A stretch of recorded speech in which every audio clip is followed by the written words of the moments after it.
An act to restrict young persons' online access to sexually explicit material is the title of a new bill. Sponsored by Senator Julie Mivelle-Deschênes, the goal is to implement a legal requirement for adult websites to verify the age of its users, placing the responsibility on them to protect children and teens from exposure to online pornography and fine them if they fail to do so.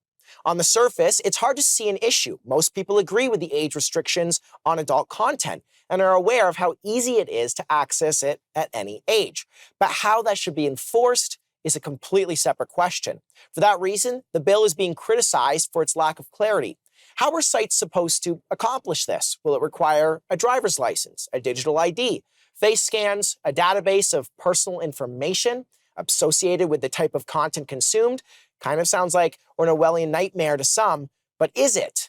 Now, before we get started, I want to recognize that this is a complicated issue that connects to many other ethical questions. For the sake of today's conversation, we aren't going to talk about the industry itself, addiction, its impact on society, or the darker elements of exploitation and trafficking.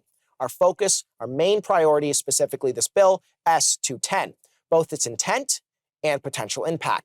So, guys, welcome to the show. Matt, Paige, and Anthony, thank you for joining me. Let me ask you this. Is it the government's responsibility to jump in to this situation when explicit content is made very visible to any age group? I mean, we're talking 3 all the way to 95. What do you guys think? I think it should be a shared responsibility, not just on the government, Okay. but parents, obviously. But sometimes that isn't possible in certain households. Government, yes, and then the sites themselves, in my You think opinion. porn websites should hold that responsibility? Yes. See, I believe that porn websites should hold a major responsibility because it raises some really serious ethical concerns. Matt, what do you think? I completely agree. And I think it's the matter of how do we do it? How is that onus being at the forefront of protecting the children? That's the main thing. I think anyone in the right mind would agree that it's all about protecting the children. Okay, so you're saying that's our primary focus, but what about the privacy concerns of the adults who choose and understand the consequences of watching this? What about their privacy concerns? Anthony? Just to her point, I think there's a role for everybody to play, especially the government. But I read the bill and I heard the remarks by the members of parliament. It seems very grandstanding. Nobody on this panel, I think, is going to advocate for putting children in harm's way. There already are laws in place that do protect people from seeing that, and there are whether they're on applications or the internet, there's browser protection, there's family filters you can put controls. on. Exactly. So thank you. Parental So controls. you read the bill. Did you see any problems with it specifically? I didn't. So I'm not going to take credit for reading the entire bill. I heard the remarks from the members of parliament that debated in the House of Commons.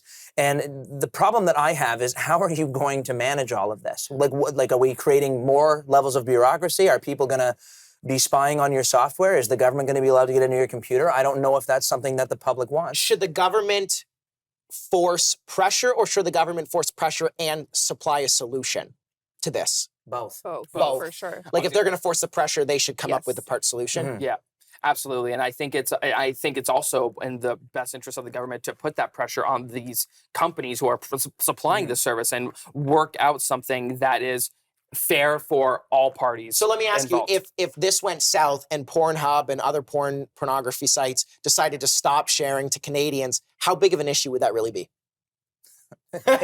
If you're Don't answer personally. No, well, but let's answer it. It's almost on the same level as not being able to see news on Facebook. Like, they're just not gonna you're not gonna have access to it. Yeah, it's the same idea. You're not gonna have access to it, and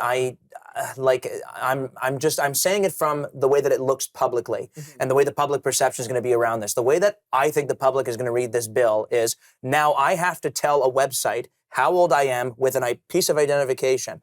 Now they have my private information, they have my data, who's looking after that and who's protecting it. Do you guys feel, it almost seems weird to defend somebody's right to watch porn? I don't think that's what we're doing. But my question in asking that is there some right that somebody has to being able to watch this with privacy fully intact? I don't think so. No. I think that, like, companies like Meta, like, they have our information. So many other places online already have our information. Fair. So why I've got to wouldn't cut you off Pornhub? here. It's a fair point. We'll get into it a little bit more. We'll be right back.